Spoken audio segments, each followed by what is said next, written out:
gente! Hoje eu vou mostrar pra vocês que eu tô fazendo aqui esse negócio da Squish, né? Ó, eu fiz, ó, primeiro, esse negócio aqui. Eu só fiz dois, tá? Esse daqui tá numa embalaginha aqui que eu fiz. Eu não vou mostrar aqui porque aqui tem um pouquinho dele. Ó, nada de spoiler.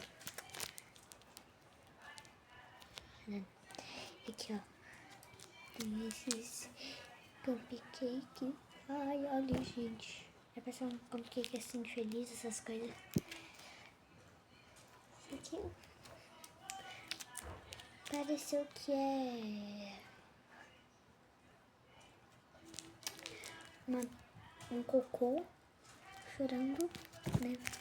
Esse negócio aqui eu vou ter que deixar pra parte 2 porque não dá tempo, tá, gente?